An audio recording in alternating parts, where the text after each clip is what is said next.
Late one night, while Mira was tucked into bed, she fell asleep thinking about the lesson her teacher had presented earlier on the Norman invasion. The funny names, fights for the crown, she drifted to sleep. She found herself in an unknown forest. France.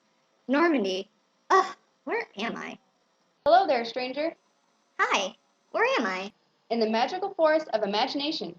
I'm Amis. What's your name? I'm Mira. I was in bed. I was thinking about the Norman invasion, and now I'm here.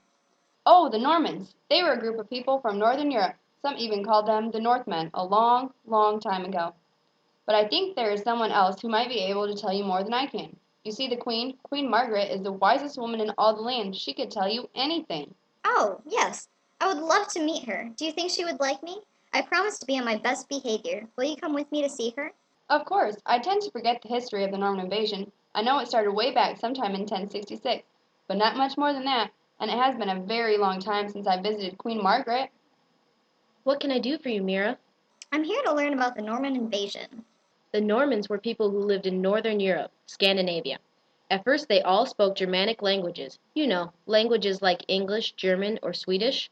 Once they moved to France, they were able to adapt to the new culture that was there. They began speaking French and combined their own culture with the best parts of French culture to become a powerful society, almost too powerful. The King of France, Charles the Simple, was worried about the power they were gaining, so he made a deal with the Norman leader, Rollo the Dane. What kind of a name is Rollo? That's funny. Yes, I suppose there are many names in the story you'll enjoy.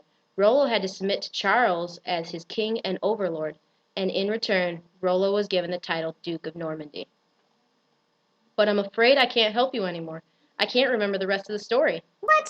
Is there anyone else who knows? Well, yes and no. It's not really someone who knows, but something does know the rest of the story.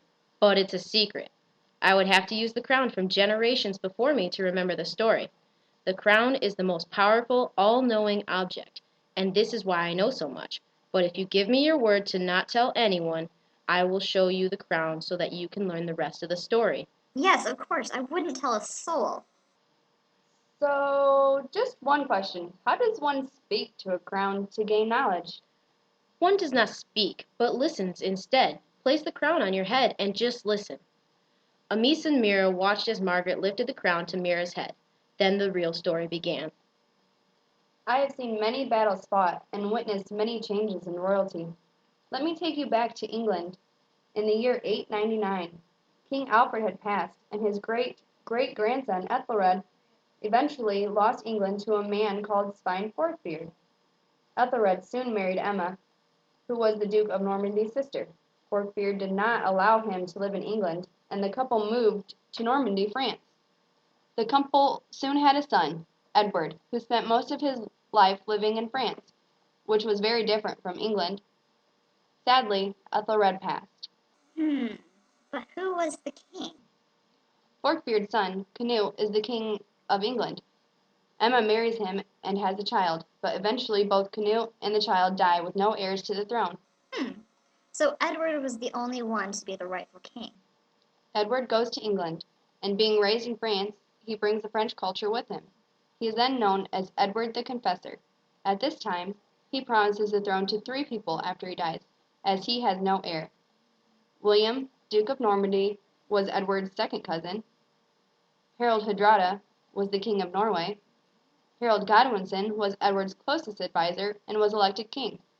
Of course, William and the King of Norway both still want the crown.